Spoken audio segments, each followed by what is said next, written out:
سلام، اینجا استودیوی یقین است. من مجیب سلطانی با رویدادهای خوب یک هفته اخیر با شما خواهم بود. امروز پنجشنبه 5 مغرب سال 1401 هجری شمسی که برابر می شود با 27 اکتبر سال 2022 میلادی.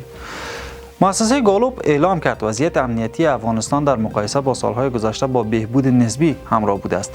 مؤسسه گالوب بر اساس یک نظرسنجی با وجودی که افغانستان را از جمله ناامن‌ترین کشورهای جهان معرفی کرده، اما اظهار داشت امنیت در این کشور نسبت به سالهای گذشته بهبود نسبی یافته است. یک فروند بالگرد امای 17 پس از تعمیر به ناوگان هوایی افغانستان اضافه شد.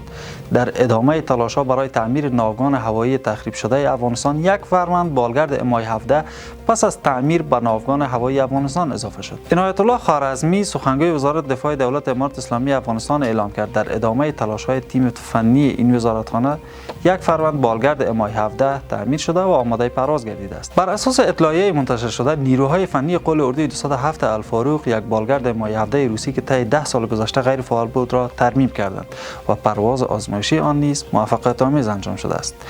پیش از این وزارت دفاع دولت امارت اسلامی افغانستان از تعمیر حدود 60 فروند از بالگردها و هواپیماهای تخریب شده توسط آمریکا و پرواز موفقیت‌آمیز آنها خبر داده بود. صادرات بیش از 185 میلیون دلار کالای ترانزیتی از افغانستان به ایران در نیمه نخست سال جاری 62596 تن انواع مختلف کالای ترانزیتی به ارزش 185 میلیون و 292 هزار از گمرک اسلام قلعه دوغارون وارد ایران شده است. حسن رحیمی زاده مدیر کل گمرک دوغارون اعلام کرد در نیمه نخست سال جاری 62596 تن انواع کالای ترانزیتی به ارزش بیش از 185 میلیون و 292 هزار از سمت افغانستان یعنی گمرک اسلام قلعه دوغارون وارد ایران شده است. رحیمی زاده با اعلام این خبر گفت مقصد این کالاهای عبوری علاوه بر ایران برخی از کشورهای اروپایی و آسیایی است. وی افزود همچنین در مدت زمان یاد شده 7165 تن انواع کالا به ارزش 7 میلیون و 136 هزار دلار از طریق افغانستان وارد گمرک دوغارون شده است که در بازارهای ایران مورد استفاده قرار می‌گیرد.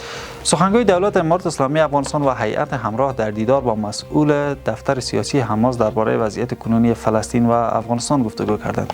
ذبیح الله مجاهد سخنگوی دولت امارت اسلامی افغانستان در رأس هیئت با اسماعیل هنیه مسئول دفتر سیاسی حماس دیدار کرد. آقای مجاهد در توییت نوشت در این دیدار دو طرف درباره وضعیت کنونی فلسطین و افغانستان گفتگو کردند. سخنگوی دولت امارت اسلامی افغانستان همچنین با تاکید بر اینکه قضیه فلسطین قضیه تمام ملت افغانستان است گفت هیئت حاکمه افغانستان از داعیه فلسطینی‌ها حمایت می‌کند. آقای مجاهد پیش از این نیز در دیدار با نواف تکراری رئیس هیئت علمای فلسطین در ترکیه درباره وضعیت جاری افغانستان و وظایف علما در قبال مردم این کشور بحث و تبادل نظر کرده بود.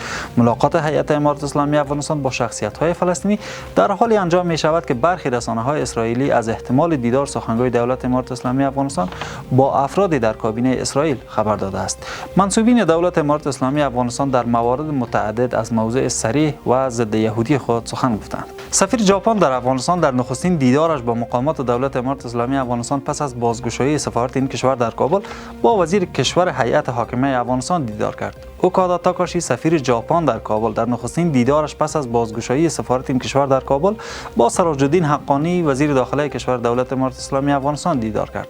آقای حقانی در این دیدار بازگشایی سفارت ژاپن در کابل را امری مؤثر در تقویت روابط دو کشور دانست و امنیت تمام نمایندگان و فعالیت‌های سفارت را تضمین کرده است. سفارت ژاپن در کابل نیز در اطلاعیه‌ای درباره محورهای این دیدار نوشته آنها درباره موضوعات مختلف از جمله حقوق زنان، آموزش دختران، آزادی رسانه‌ها، همکاری در مبارزه با تروریسم و روند سیاسی فراگیر بحث و گفتگو کردند. سازمان بهداشت جهانی اعلام کرد افغانستان فرصت بی‌سابقه برای محو کامل فلج اطفال دارد که می‌تواند جهان عاری از این بیماری را نزدیک‌تر کند.